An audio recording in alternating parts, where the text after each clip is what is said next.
Alright, my name is One Star Sid, and I'm not hiding behind shampoo bottles or hanging over your head for days on end for no other reason than to put the shits up you.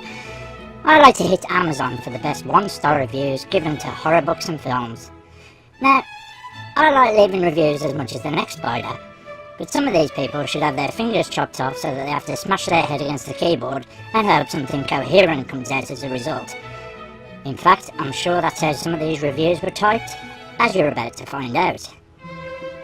First up is this blinding review by Pat, who had this to say about the movie tie-in version of Stephen King's It. This parcel was not handed to me, but left in my porch, although I was in at the time. The parcel had been opened and the jelly beans were missing. Please replace the missing item, thank you. Well, first of all, since when did Amazon start shipping jelly beans with every book ordered? And if anyone has patched jelly beans, can you please stop pissing about and return them?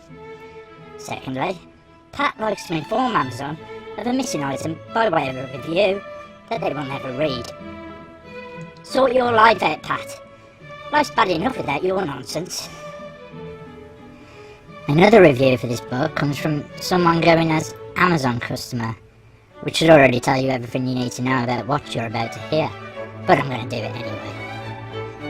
I was somewhat disappointed with the direction E. Nesbitt chose to take the title character of this sequel to Five Children and It, one of my favourite childhood books. The Samyad is far less friendly and far more homicidal than in that previous novel, and is somewhat harder to empathise with as a result. Also, it's been a while since I read Five Children and It, but I'm pretty sure there were far fewer eviscerations than there are in this term.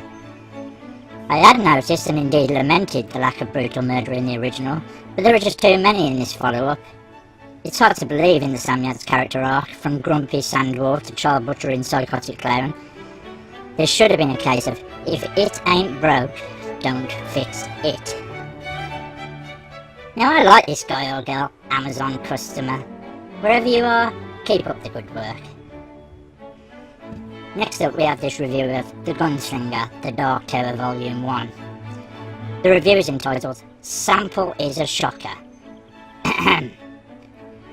Unfortunately, I tried to read the sample, but it's the usual foreword and about the writer stuff. I'll have to amend my review once I've had a chance to read all, or in part, the book. Okay, haven't read the book, judging it on a sample. 1 star. Talking out your arse, mate. And also, where would you put the foreword? Halfway through? On the receipt they gave you when you bought the book. Get in the sea.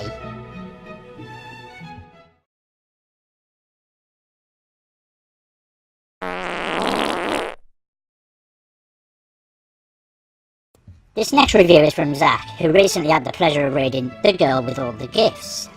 He had this to say about the experience. She had less gifts than I expected. If I had hands, I'd applaud sarcastically for about an hour. What did you expect of the girl, Zach? Maybe she'd show up on a unicycle, Zach. How about that? Or maybe she takes time out from evading zombies and evil corporations by banging out Violin Concerto No. 3 in reverse, Zach. Would that change your mind? Nudge it up to a 2 star? That girl was going through some bad shit, Zach. Show her some respect. M. Night Shyamalan Ding Dong's latest picture, Split, received this insightful review, which I think you'll agree covers the movie's plot and characterisation quite proficiently. Rubbish picture quality. I always find VHS tracking works wonders for this problem. Look at McAvoy here. Look at him. M. Night didn't tell him this was going to be an issue when contracts were exchanged. And therein lies the twist. Billy Cornish recently watched Rob Zombie's 31 and took the time to offer his thoughts on the movie with this little beauty. It would be nice to watch if it was an EU movie, but it isn't, so I'll be getting my money back. Billy Cornish also recently bought a 2-pin plug and, after hammering it at the socket for 3 hours, decided that the only possible solution was to move to America, where the plug would fit nicely into the socket of his new house. Another review for 31 came in the form of a single word, and that word was S asterisk asterisk asterisk asterisk. Now I've counted those asterisks, and there are 4 of them. Unless the word is shite, in which case you could have left the E on the end visible and saved me hours of endless contemplation, I do believe the word this reviewer was going for was super. 31 is super, and this way you can do it anonymously and without fear of reprisal.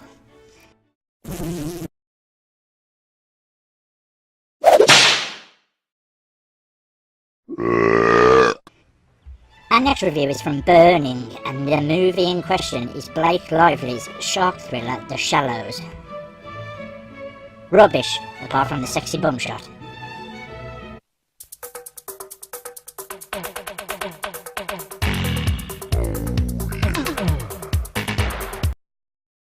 Pete B also reviewed The Shallows with this incisive evaluation.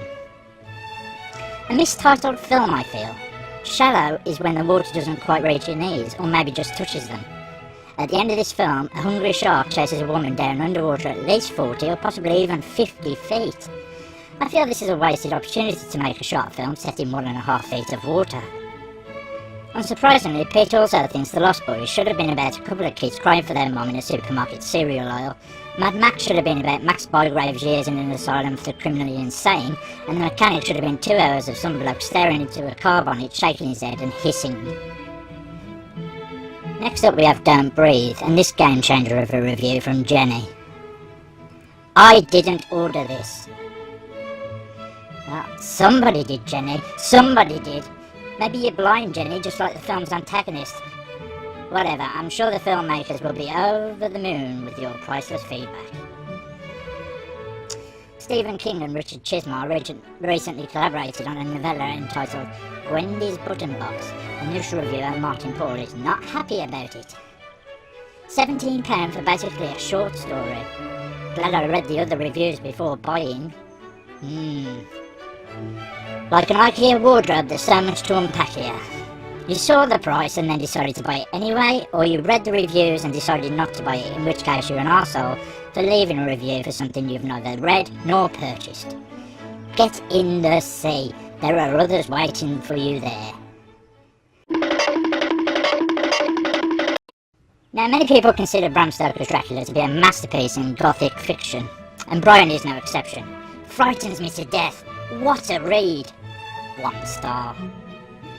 Now, the only explanation here is that Brian thinks less stars means better, but that can't be right because he 1-starred the shit out of Ted 2. Les of Devon had this to say in his 1-star review of Susan Hill's The Woman in Black. Bought for a friend. Thanks, Les, but I don't believe you have any friends, not after leaving this review. Another case of less stars means better in this review, entitled Exciting Stuff. Could not put it down. Very spooky. Really enjoyed reading. Cannot wait to see the film to see how they compare. Well, Carolyn, I'm guessing you gave the film 5 stars by now, so we'll just move on. This next review is from Raven Walker, who had this to say about the DVD edition of William Friedkin's possession masterpiece, The Exorcist. When the order arrived, I only received an empty box.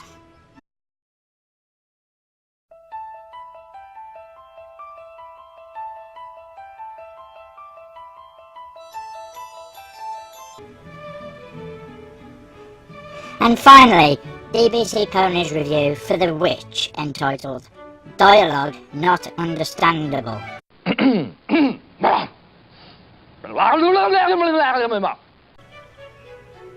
Could understand dialogue. The rain in Spain is mainly in the plain. Make up your mind, mate. It's a 3-word review, not the Dead Sea Scrolls. Right, I'm off. Got to piss in someone's mouth before they wake up. Ta-ra!